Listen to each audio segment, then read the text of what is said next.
Destroying Destiny. Book 1. The Westerfish. Epilogue. Inside the Easter Bunny Palace, the survivors from the battle for the islands of the East meet, discussing the future of the islands. Bunnies, frogs, candy people, and carrot fields.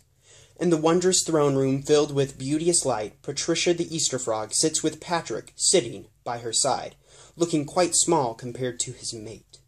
And General Benjamin, Colonel Bonnie, and Coco sit at the throne's base speaking with them. Pancake, Gertrude, and Steve stand to one side with Norman and his family out of Patrick's mouth slit standing nearby, listening to the discussion. And the remaining bunnies and candy people enjoy being in their Wester fishless home. "Rabbit, so it is decided then," Patrick croaked.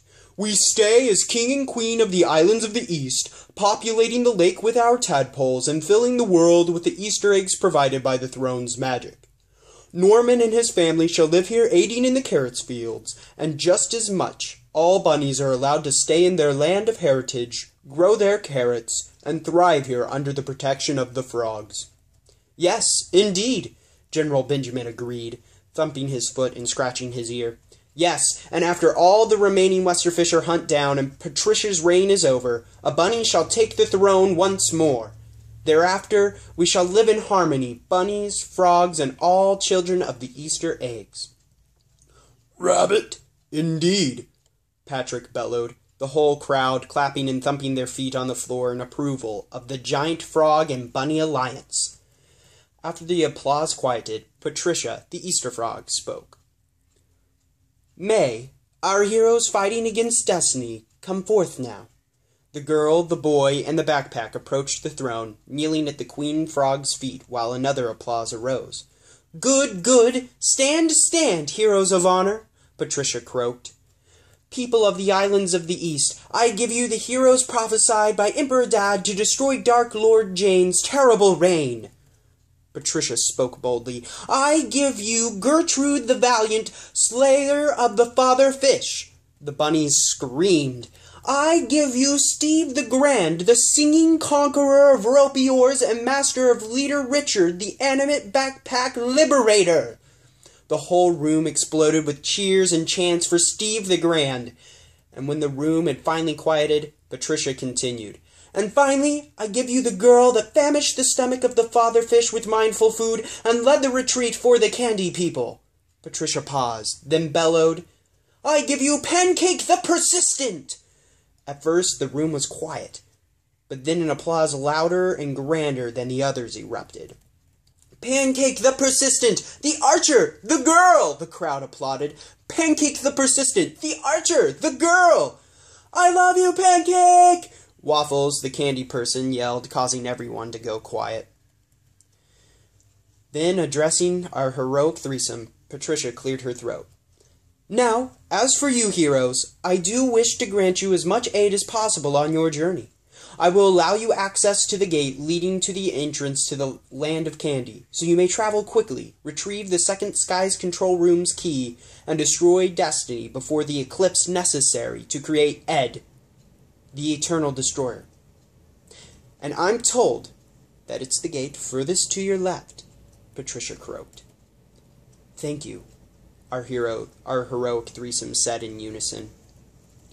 Once more, a massive applause filled the room, lasting for far too long, and afterwards a massive feast began, with raw carrots, baked carrots, steamed carrots, carrot stew, and westerfish, stuffed with carrots. The feast is called the Fishmas Feast to this day, westerfish being the main dish. The bunnies squealed with the flavor of carrots touching their tongues for the first time in ages, and the candy people gladly sat next to their bunny siblings, happy not to be near a living westerfish. "This is the best Fishmas ever," Steve zipped. Pancake rolled her eyes, eating a piece of westerfish. "I agree." Gertrude chuckled, doing the same.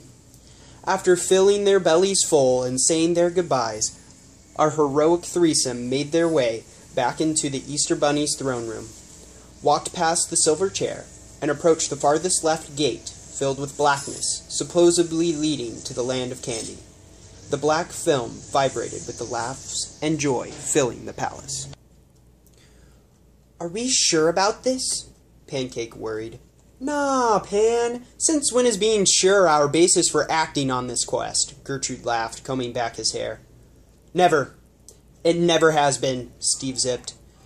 Now we have one key, safe inside my pouches, but we better hurry. We only have 2 months to get 2 more keys and destroy Destiny. You're right, Pancake smiled, but just as they were about to step into the magical black gate, Coco scurried forward. Wait! The brown bunny called. Wait, I have something for you! A flash of light shined from an object in her paws. Here, take this with you. Pancake kneeled down. Take what? This. The first Easter egg of a new era, Coco smiled. I may not be the Easter bunny, but I do want this era to thrive. Take this Easter egg to the daycare in the land of candy. They can hatch it into a candy child and keep it safe. Coco looked into Pancake's eyes. Go, give the candy people hope. This is their sign of new hope, a new child. A gumdrop formed and fell from Pancake's eye as she took the plastic egg into her hand and spoke. Okay, we will. Coco smiled. Good, now go. You can only use the gates to leave the islands, but not return. Like I said before, it requires the magic to be a two-way gate. But unfortunately, I don't know the methods. You'll just have to find another way to travel after you use the gate. We understand, Pancake responded, then stood. Okay, let's go, guys. And with that, the boy, the girl, and the backpack stepped into the blackness of the magical gate, transporting them to the land of candy and their next steps towards destroying Destiny. The end of Book 1.